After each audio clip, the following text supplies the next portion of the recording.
If you love what you hear, check out our authors Andreya Stuart and N.A. Fulton on Amazon.com, and be sure to subscribe to our dark romance novels and stories podcast on Spotify, iTunes, Google Play, or your favorite podcast provider. Learn more about us at AudioIron.com.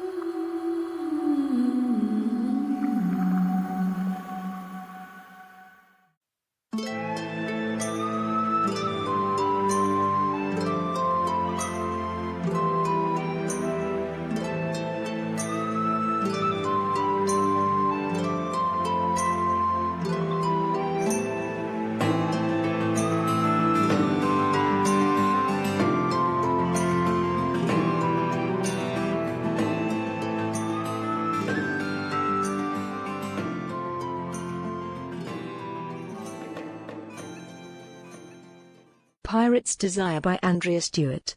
Chapter 7. Black had to admit his crew was probably right. As he peered through his slim spyglass at the ship just visible on the horizon, he began to accept he was entirely beyond reason. He could just make out the crew of the Albatross scrambling all over their foundering brig. They were desperately trying to launch a pair of lifeboats into a turbulent sea, even as heavy clouds and a sullen sky guaranteed another strong storm by nightfall. Meanwhile he raced toward them on winds so powerful they threatened to rip the sails right off his masts. Whether the men he watched died on their broken ship, or sank to the bottom of the sea in their tiny boats, made no difference at all to him. The only thing that mattered was finding the girl he had yet to see on deck. When he saw which boat they put her into, he would hunt it down like a whale in the water as soon as he had salvaged the larger ship. As he had for several days, Black contemplated a paradox. Aware he was being stalked, the master of the Albatross had still allowed himself to be cut away from the herd of merchant ships being shepherded across the sea by Her Majesty's Navy. As the first of these cursed storms had come up, the man had poured on all sails, covering every mast on his tug with sheets, then sent every man aloft to keep them flying. As anyone might have predicted, the delicate bones of the masts and spars had begun to break from the tension. Sails had fallen, lines had fouled, and now captain and crew were abandoning ship. In his infinite wisdom, had the captain of the Albatross really hoped to outrun a boat twice his size, twice as fast, with all of 30 cannon? No amount of gold plate, no girl on earth, was worth riding a sinking boat to the bottom of the sea. And now, having killed his ship, he seemed determined to kill his crew by putting them in long boats thousands of miles from any shore. He did this rather than surrender to the ship that had followed him so long. If Black had an opportunity to hang the man this very day for his idiocy, he would make it a point to do so. But now Devon was forced to consider another bad commander. He was master of a ship known as the Widowmaker in every port south of Dominica. He had a loyal and highly skilled crew bartered, bribed, and pinched from over 100 ships. Yet for this man, the girl on that ship was reward enough to risk his boat, his crew, and his life for. This man's desire for revenge was reason enough. So even as Devon cursed the captain of the Albatross for a fool, he had to admit he was far worse. And while he might not lose his ship this night, the loyalty of the crew he valued so much was being sorely tested. They scuttled away from him when he drew near, obeyed his orders as if they thought he might shoot them for a moment's delay, and whispered in corners above and below decks as if they thought he didn't have ears. Of course they had seen him kill before, they prized him for it. They knew he was in a killing rage now. That, in and of itself, did not call his wits into question. But this time, for the first time, his target was a woman. And that was passing strange. Corwin awoke to loud cracks and a sense that she was falling into darkness. She sat bolt upright, heart pounding, hand pressed to her chest. Was that thunder? Was the storm right overhead? Panic made it impossible for her to breathe. The candle she had kept lit in a little glass lamp by her bed was long out. The room was indeed pitch black. Sooner or later this god-forsaken storm had to end. When would the Albatross find smooth waters again? As if in answer, the ship shuddered and Corwin heard something heavy tumble across the deck over her head. What on earth was going on up there? She would have to ask Margaret when she returned from her turn on deck. How the girl could muster the courage to go aloft. Margaret was dead, Corwin remembered suddenly. She'd been lost to the maw of the deep days ago. Corwin hadn't seen a single soul since the mate had come to tell her the girl was gone. No one had come to bring her food or drink for ever so long. She put her feet over the side of her bed. She was going to open the door to get some light, find a gown to put over her nightdress, put shoes on her feet, and then she was going to go up on deck. They couldn't keep her penned down here like an animal forever. She had a right to know what was going on. She had paid for passage on this ship and she should be treated better than a pig kept for slaughter. Except that Corwin's feet encountered not just the hard wood she expected when they touched the floor, but ankle-deep water as well. Another loud crack pulsed through the belly of the ship. The surface she was trying to stand on convulsed then tilted hard to one side. Corwin slipped into the gap between the beds and had to fight off a pair of trunks that tumbled down on top of her. Wet clothing, paper, water and tin suddenly covered every surface she touched in the dark. Corwin waited for the ship to right itself for a long moment, then realized it never would. Something was terribly wrong. She fought her way to her feet, clawed her way to the door, and pried it open, only to be shoved back by a wall of thigh-high water that rushed into the tiny room.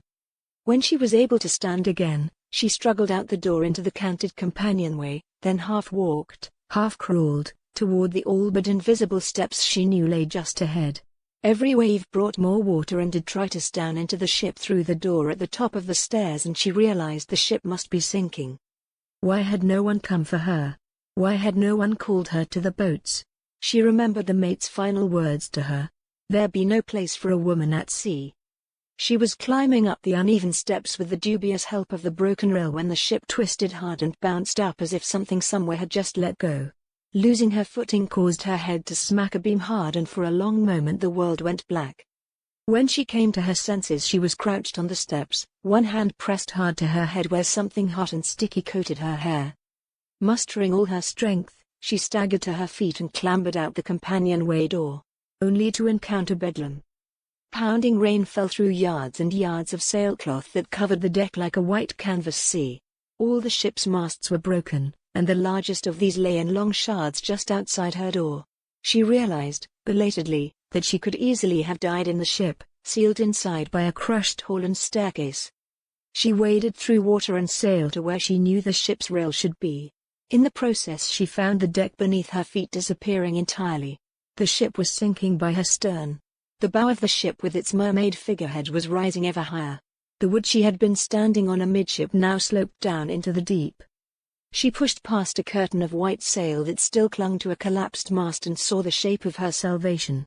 10 yards off, riding high and proud in swirling waves, was another vessel. Another merchant ship, much larger, much better armed, with 3 long masts reaching proudly to a turbulent sky. A longboat filled with men and cargo was being hoisted out of the sea and up the side of the ship by men pulling long ropes hand over hand. Had they left her behind? Had a ship come to rescue the crew and left her to die trapped in her cabin? Had no one told them she was here? She called out frantically. She waved her hands over her head, fought rope and sail to get to the side. She must be all but invisible in this destruction. Almost inaudible in all the chaos of the wreck, wind, and rain. She reached the rail, which was swiftly becoming a ladder as the ship tipped down into the sea. She stood on one of the once vertical posts and waved her arms. She screamed, then screamed again. And someone nearby called back. First she looked around, then she looked up, seeking the source of the shout she had heard. There, high above her, a figure hardly visible in the darkness, wind and waves, stood on what was now the highest point of the ship. The figurehead that would be the last bit of the ship to enter the sea. Frantic, she started to climb. Hand over hand, foothold after foothold, she scrambled up. Eventually she reached a point where there was nothing else to climb on. The smooth hull of the ship gave her no purchase. Then the man, her savior, her hero, knelt down, extended his hand to grab her raised arm, and he pulled her up to stand beside him in one long fluid motion. She looked down to find her bare feet on the wood face of the figurehead. Once she had thought the woman to be a mermaid singing. Now she looked like a woman dying. Far below the head she could see the devastated length of the ship disappearing into the sea. Head swimming, cold to the bone now that she was in the wind in nothing more than a nightdress, she heard the man say, "Hold on." He wrapped the iron bar of one arm around her waist and she folded her arms tightly around his neck. There was a moment of shock, a sense of familiarity, an instant of uncertainty, and then they were falling from the dying ship, dropping into the vast chasm between the two vessels as men from the other boat hauled hard on the line they were swinging from. Her savior took the brunt of the blow against his back when they slammed hard into the side of the other ship. Then she felt jerk after hard jerk as they were lifted up and away from miles of black water that rolled beneath their feet. When her rescuer stepped onto the rail and dropped her onto the ship, she fell onto her hands and knees. She remained there, chest heaving, heart pounding, all but oblivious of the men that gathered around her. She heard her hero barking orders to hoist the sails, get the salvaged cargo below, and seal the hatches. Unable to believe her ears, she looked up. Devon Black, clearly in command of this hardy ship, looked like Neptune risen from the deep. Bare-chested, long hair wild, and with breeches that fit him like a second skin, he looked entirely at home in this chaotic world of rain, wind, and sea. As consciousness fell away, Corwin found herself thinking she had been right about him all along.